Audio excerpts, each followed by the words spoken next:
Mecanum wheel robotic friendly reminder. Before assembling the car, please trial fit the 4 motors and 4 Mecanum wheels first. If they install correctly, proceed with the rest of the tutorial. First, please locate the following components: 4 by yellow DC motors, 4 couplings, 4 Mecanum wheels, 4 M2.5 by 20 or M2.6 by 20 self-tapping screws. Please follow the video demonstration.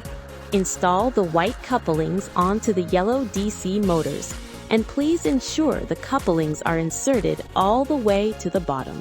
Then, use the M2.5 times 20 or M2.6 times 20 self-tapping screws to secure the wheels. If all 4 wheels can be properly installed onto the yellow motors, this will ensure that installing the wheels during the final assembly is very simple.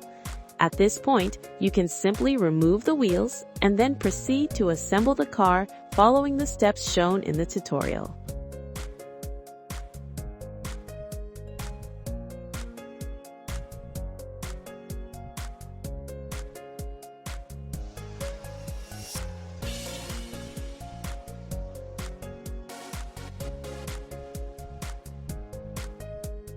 Please ensure the couplings are inserted all the way to the bottom.